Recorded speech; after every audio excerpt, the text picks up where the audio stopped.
안녕하십니까. 이번 학기에 선가귀감 강의를 5주 10회에 걸쳐서 해달라고 해서 오늘 처음으로 나왔습니다.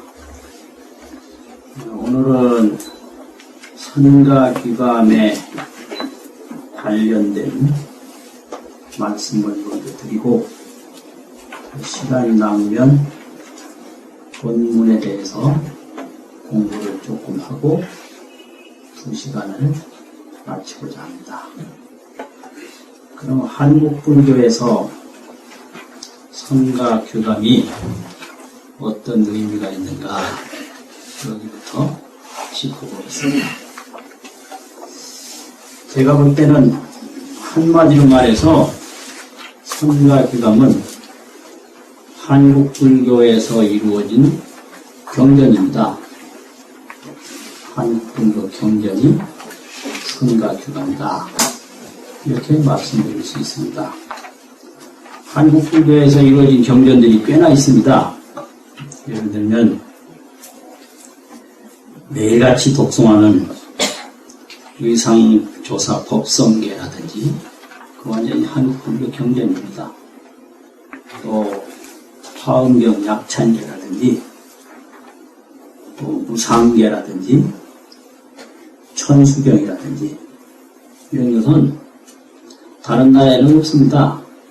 한국 불교에서 이루어져서 한국 불교에서 독송되고 실천되는 그런 경전과 같은 내용입니다. 선가귀감도 마찬가지입니다.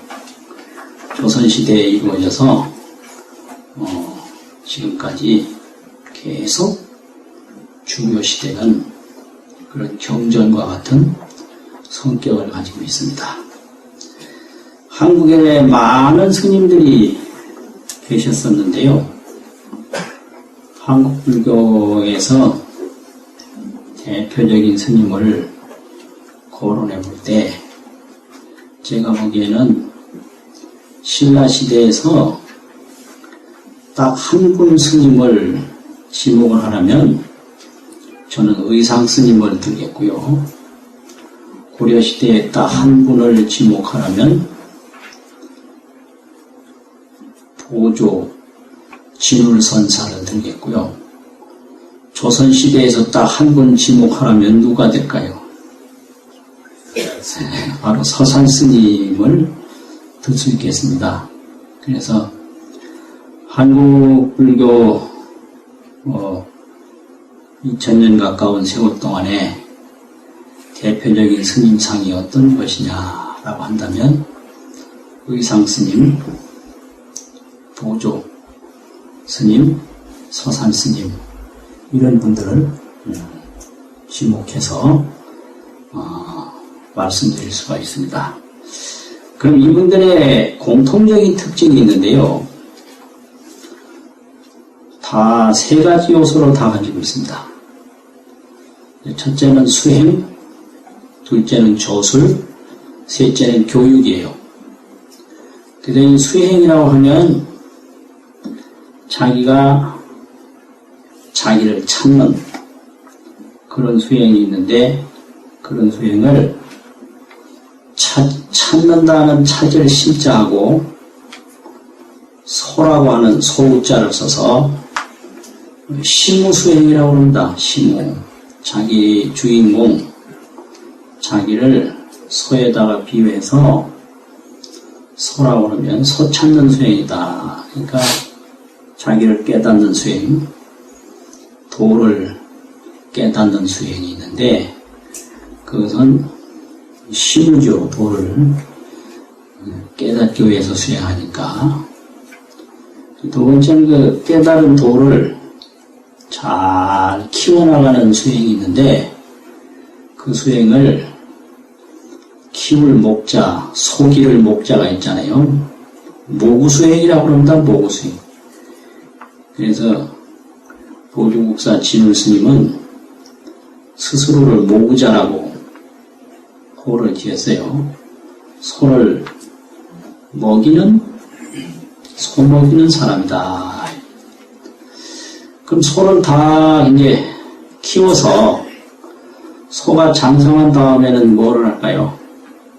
그때 소를 마음대로 부리거든요. 그때를 채찍, 편자, 소자, 편우라고 그럽니다. 채찍을 가지고 소를 부려요. 그러면 이제 소를 다 찾으면 그때 이제 시부도에서도 입전수수라고 해서 인간 세상으로 들어가거든요. 그것이 소를 찾아서 소를 키워서 소를 부리는 단계입니다.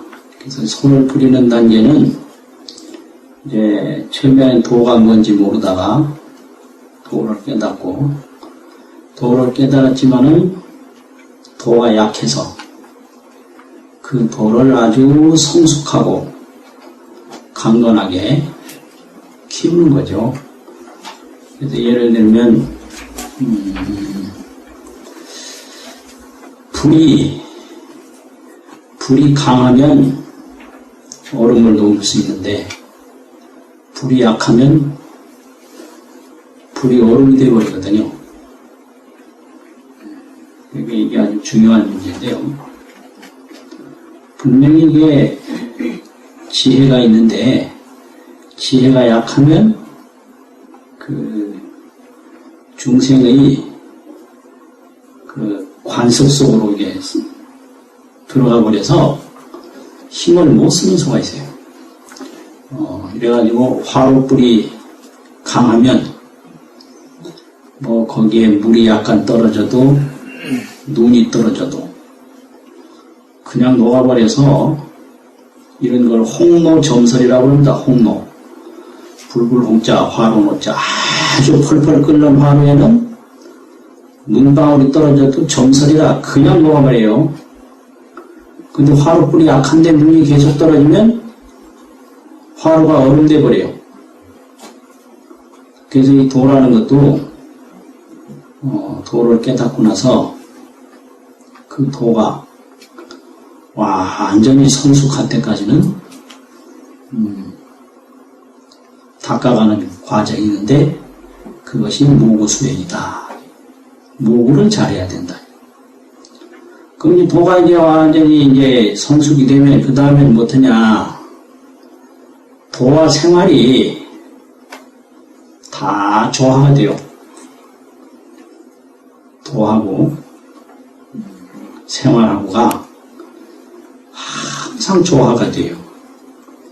그래서 그걸 해행상이라고 그러는데요. 아는 것과 실행하는 것이 늘 상응이 된다. 이 경지가 이제 도의 마지막 경지인데 이 경지가 편우수행의 과정입니다. 소를 부리는 채찍을 가지고 그 큰 소를 이리 가라. 그럼 가는 거예요. 저리 가라 하면 저리 가고요. 서하면 서고 앉아 하면 앉고 그 소를 찾지도 못하고 키우지도 못한 상태에서는 소를 부릴 수가 없습니다. 그래서 편우가 되려면 소를 아주 건강하게 키워야 됩니다. 그래서 나중에는 그 아는 것과 실행이 항상 상응해서 척척되면 그 경지가 이제 최고의 높은 경지인데요. 그럼 그 경지에서 뭘 했느냐? 조수를 하죠. 그 편우 단계에서 소를 부리는 단계에서 조수를 해요. 또 교육을 해요. 또 이 조수가 교육을 통해서 교화가 자연히 이루어지고 이런 것을 한국의 대표적인 스님들이 다 하셨습니다. 의상 스님이 그렇게 하셨고 조수가 교육이 지금까지 전해지고 보조 스님이 그 엄청난 교육을 하시고 조수를 남기시고 서산 스님이 역시 그렇게 하셨습니다. 그러면 이 서산 스님이 많은 조수를 남기셨는데 그 가운데서 선과 규감이라고 하는 저술이 어떤 저술인가? 이게 참 이제 중요한 문제인데요. 저술이라고 하면 당신의 경험과 당신의 주장을 펼칠 수도 있고, 또 어떤 경전이나 또 조사의 말씀을 부연해서 선양할 수도 있고, 여러 가지 성격이 있는데요. 이 선각유감은 전혀 그런 저술이 아닙니다. 서산 스님의 사상을 주장하는 저술이 전혀 아닙니다. 또 한두 경전을 주석을 단다든지 설명하는 저술이 아닙니다. 그러면 뭐냐? 서산 스님이 20세 전에 이제 불문에 들어오셔서 한 3년 동안 그냥 속인 신분으로 많은 불서 공부를 하고 20살이나 21살경에 이제 확신이 서서 이제 삭발을 하고 도를 닦기 시작하는데 한 10년 걸렸다고 봅니다. 그래서 한 30대 초에 도를 통하셨어요. 그 오도송이 지금 그 서산집에 다 전해지고 이러거든요. 그러고서 한 10년 동안에 당시 조선불교가 어떤 불교인가, 당시 조선불교가 어떻게 수행을 해야 되는가, 이런 거를 염두에 두시고 항상 거기에 마음을 항상 가지고 계신 거예요. 그러다가 무슨 조사 어록을 보든지 경전을 보는 도중에 이런 말씀이 오늘날 수행과 교육에 필요하겠구나 싶은 건 다 메모를 했어요. 여러 경을 보고 어록을 보고 논문을 보고 보다가 이 시대 이 교단에서 이런 말씀이 수행에 필요하고 교육에 필요하겠구나, 이렇게 생각되어지는 것만 있으면 보는 대로 초록을 했어요. 초해서 기록을 했어요. 그래가지고 된 게 이게 선각유감입니다, 이게. 그러니까 이게 규감이라는 건 거울이라는 뜻인데요.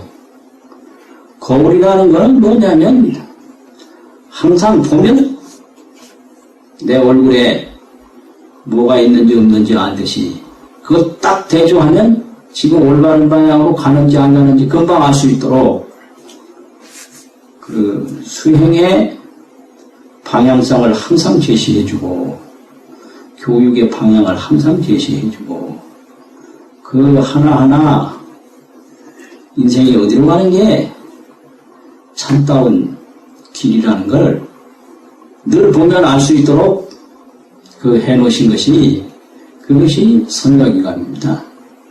그러니까 그 당시 교육과 수행에 꼭 절실하고 필요하다고 느끼는 것이 보일 때마다 기록해서 그게 하나의 이제 경전처럼 그렇게 된 거죠. 그러니까 이거 선각유감은 서산 스님이 결집한 경전이다, 이렇게 보시면 틀림없어요. 서산 스님이 결집한 경전이다. 경전이라고 하는 것은 가는 길을 제시해 주는 거거든요.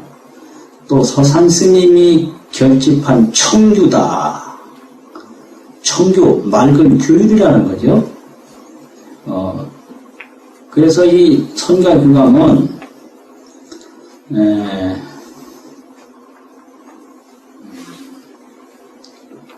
선과 교의 정확한 판단을 하게 하는 성격이 있고요. 선이 뭐고 교가 뭐고 선교에 대한 기준을 정해주는 성격이 있고요. 둘째는 청규와 같이 늘 우리 그 수행과 교육에서 거울로 삼는 그런 청규적인 성격이 있어요. 그래서 선교에 대한 관점, 청교에 대한 관점이 있어요. 그래가지고 그 고려시대에 본조 스님이 조술한 초심하고 선가규감을 한 책으로 출판한 경우가 있습니다. 그 성격이 같다는 거죠. 예, 그리고 이제 서산 스님이 선이란 무엇이며 교란 무엇이다를 적어놓은 선교석이 있는데 그 선교석하고 선가규감하고를 합본 한 책으로 간행한 그런 예가 있어요. 그리고 이 수행을 하는데 선수행과 교수행이 어떻게 차이가 있는가? 그 선교의 종합적이고도 올바른 수행을 하게 하는 선교 지침서 역할을 해요, 이게. 그러니까 이게 이제 성격으로 보면 이건 서산 스님께서 결집한 한국불교 경전이다. 이렇게 정의를 내릴 수가 있고요. 이 성격은 선과 교에 대한 올바른 지침을 주는 데 의미가 있고, 둘째는 그 선과 교의 수행에 올바른 방향을 제시해 주는 데 의미가 있고요. 또 셋째는 초발심 자격문과 같이 늘 청주로 자기를 돌아보게 하는 그런 의미가 있다라고 볼 수가 있습니다.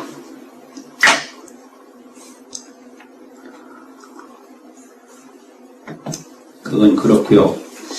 그러면 그 선가규감이 이제 얼마나 많이 어느 시대부터 간행이 됐는가, 그런 그 간행에 대해서 잠시 살펴보겠습니다.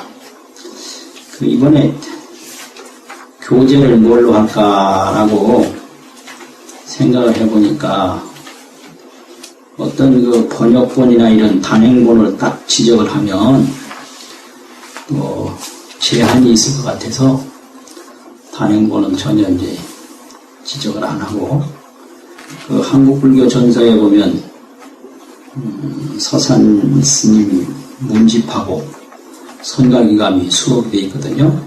그래서 한국불교 전서에 있는 그 선가규감을 교재로 하겠다 했더니 이렇게 교재를 만들었네요.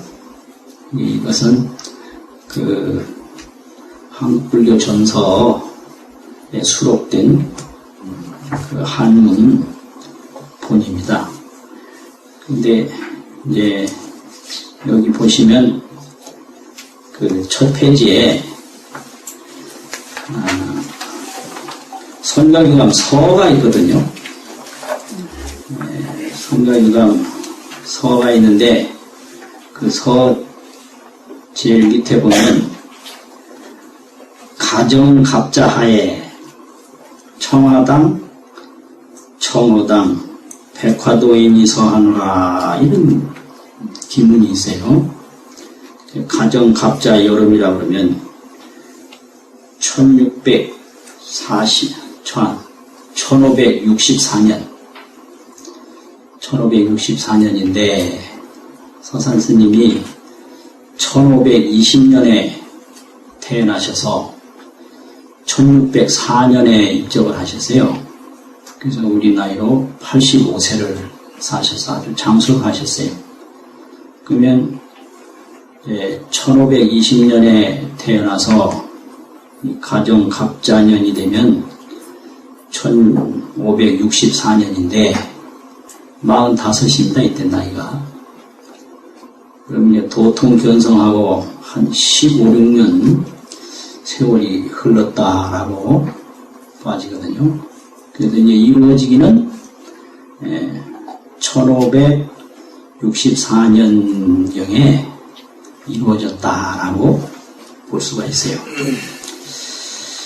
그러면 언제 이게 제대로 책으로 됐느냐? 이걸 서지학적으로 많은 사람이 관심을 가졌는데요.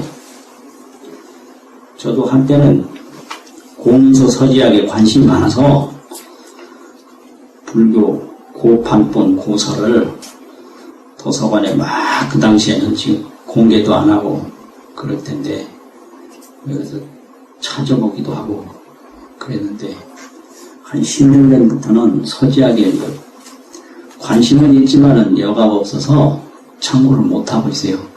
그런데 한 10년 동안에 더 새로운 자료가 발굴되는지 모르겠어요. 이게 새로운 자료가 항상 나오니까 이 무난하게 이게 큰 소리 못 쳐요. 이것이 최고 고판본이다 하면 그보다 먼저 게 또 튀어나올 수가 있거든요.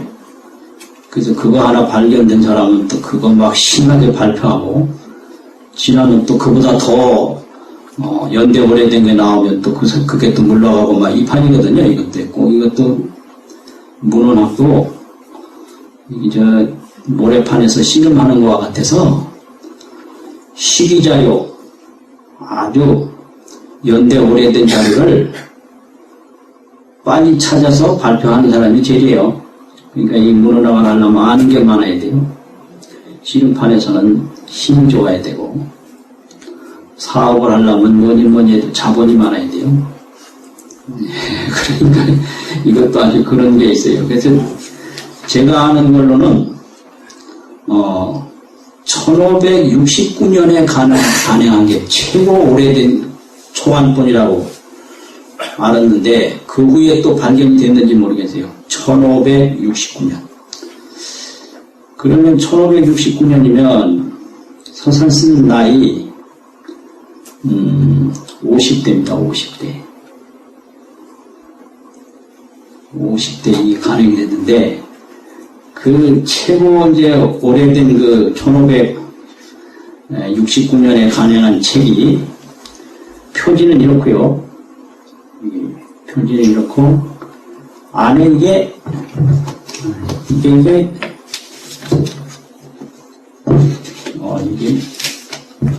이렇게 언해본으로 나왔어요. 천에 언해본. 이게 제가 아는 이 서지학 지식으로 제일 오래된 겁니다. 이게 1569년. 그러니까 이 서문을 1564년에 지으셨는데 5년 후에 이 초간본 이 자료가 발견이 됐거든요. 이게 완전히 이렇게 원해본으로 이렇게 돼 있고요. 그리고 여기 이제 제 뒤에 보면 간기가 있는데 윤경 3년 기사 5월에 묘향산 보현사에서 개간한다라는 이제 간기가 뒤에 나와 있어요. 이게 그래서 이게 언해본이 이렇게 일찍이 나왔다. 이게 아주 의미가 상당히 커요. 그래서 이제 언해본이 이렇게 일찍이 나왔다라는 것은 이제 여러 가지로 생각을 할 수가 있는데요. 그 한문을 먼저 지으셨는데 한문을 여러 사람이 읽는데 한계가 있었겠죠. 그래서 많은 사람들에게 보급을 하려고 이렇게 언해본 출판을 일찍이 한 게 아닌가. 이 상당히 이게 아주 의미가 있어요. 이게 교육입니다. 이게 교육이라고 하는 것은 많은 사람이 참여할 수 있도록 했다는 거예요. 그러고요, 이제 두 번째로 이제 연대가 오래된 게 이 책인데요. 이 시작은 이렇게 하고 있거든요. 이렇게 하고 있는데 이 선장기감이 끝도 한도 없이 여러 군데서 했습니다. 선가기관만큼 여러 절에서 간행한 것이 없어요. 저기 순천 송광사에서 저 서산 스님이 묘양산에 계신데 송광사에서 여러 번 출간을 했거든요. 또 유점사 어디 저 경상북도 원적사 하여튼 여러 군데서 했어요. 통도사에서도 하고. 그런데 하나 재밌는 것은 그 지역은 그렇게 다른데 이 글자 모양은 거의 같아요. 이건 또 뭐냐? 이거는 또 그 당시 한국 불교의 학문성과 경제성을 들 수가 있는데요. 이렇게 글자가 같다는 것은 이미 간행한 책을 가지고 그걸 목판에다가 붙여서 간행을 하면 그게 복각본인데 비용이 아주 절감이 돼요. 이걸 새로 쓰려면요 아무나 쓰는 게 아니고 그 서공을 이걸 써야 돼요. 글씨 잘 쓰는 사람. 그러려면 그 당시 그 서공비가 비쌌거든요. 그래서 거의 다 이게 여러 군데에서 했지만은 글자 모양은 거의 같다. 주로 복각본이 이제 나왔기 때문에 그랬습니다. 그런데 이 책은 왜 중요하냐면 뒤에 이런 글자 이거 보이십니까? 초서로 막 쓴 거예요. 이게 참 중요한 건데 이게 사명 스님이 쓴 발문이에요. 선가기관 발문. 사명 스님 글씨를 이렇게 잘 씁니다. 문장도 그냥 최고의 문장이에요. 그래서 이 사명 스님의 이 발문 때문에 선가기관의 성격이 어떻다는 거, 어떻게 많은 사람들이 공부했다는 것이 환히 드러나게 돼 있어요. 그런데 이 발문이 1579년입니다, 이제. 아까는 1569년이고. 그래서 한동안에는 이 1579년이 나온 게 초간본이라고 인정을 했어요. 그러다가 이제 아까 그 원해본이 묘양사판이 이제 발견이 돼서 10년 위로 올라간 거거든요. 근데 내 생각에는 한문본이 먼저 나왔지 않았나. 한문본이 먼저 나왔다면 1569년보다 앞에 심지어는 이제 그 1564년 그 당시에 한문 초간본이 있을 수도 있다. 이렇게도 이제 생각해 볼 수가 있습니다. 이제 앞으로도 얼마든지 어디선가 나올 수도 있고 그렇습니다. 이게. 그래서 현재까지는 이게 제가 아는 상식이에요. 그 후에 자료가 발견이 됐는데 요새는 학회도 안 나가고 이래서 이 새로운 신문헌 정보 이런 거 모르거든요.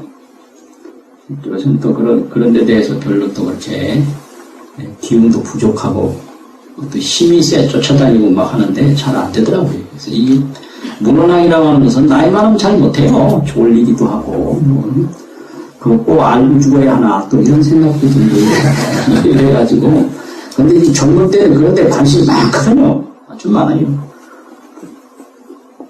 그래서 이렇게 이제 1569년 현재로서는 최초본이고 또 1579년 그 다음에 두 번째로 오래된 본이고 그 후에 이제 여러 군데에서 많이 나옵니다. 많이 나오고 1610년에 이 원해본을 그대로 복각본이 나와요. 그래서 어떤 사람들은 1610년이 그게 원해본이 처음으로 나온 걸로 알고 있는데 그게 아니고 이게 나오면서 그게 복각본이다라는 걸 알 수 있거든요. 그래서 그거는 전라도에서 간행한다 이러고 사찰 이름이 이렇게 지워졌어요. 근데 그 판본이 송광사에 있다 이런 말을 들은 적이 있습니다.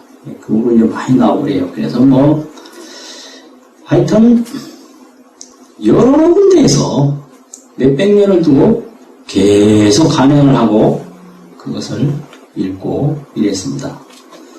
이러다가 이제 한글로 간행하는 그 선각기감이 있는데 1948년에 선학원에서 선학간행회라는 이름으로 출간을 해요. 근데 그때는 제목이 선각구감이라 이렇게 합니다. 구감. 그전에는 그냥 발음하기 좋도록 선각구감이라고 했다고 그래요. 선각구감. 선각구감. 이래 되는데 그 번역이 아주 좋거든요. 그 번역이 좋은 이유가 이미 1569년에 언해본이 나왔기 때문에 이 언해본을 참고하니까 번역이 좋을 수밖에 없어요. 이 학문이라는 건 이렇게 그 역사가 있는 겁니다. 그냥 잘 안 돼요, 이게요. 그래서 선각구감이 번역본이 아주 좋습니다.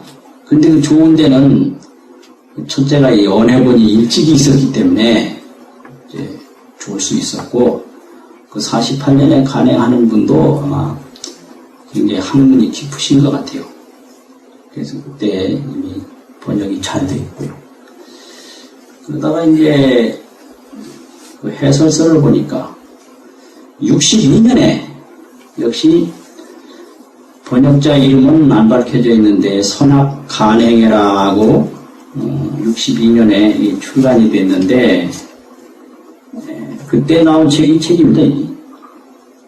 이게 62년도 판입니다. 근데 여기도 보면은 안에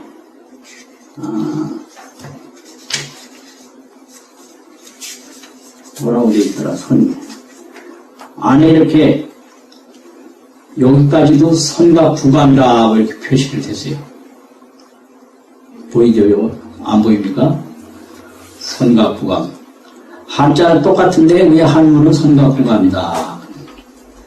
그런데 71년도에 또 이게 나오는데 그때는 역자를 밝혀요. 번역자 법정이다 이렇게 법정 큰 스님께서 번역했다고 밝힙니다. 근데 그 다시 고쳐서 번역할 때 그 해설서를 앞에 해제로 실었는데 보니까 62년도에도 법정 큰 스님이 이걸 했대요. 했는데 그때는 선학간행회라고만 했지 법정이라고 안 밝혔는데요. 다시 출간하면서 71년도에 처음에 이때는 법통사 이름으로 나왔고 71년도에 한때는 홍법원 이름으로 나오거든요. 출판사가. 그래서 다시 고쳐서 번역하셨다고 하더라고요. 그러니까 62년도나 71년도 두 번에 걸쳐서 법정 스님께서 이걸 한글로 냈다. 그러니까 법정 스님이 글을 아주 깊이 쓰시지 않습니까?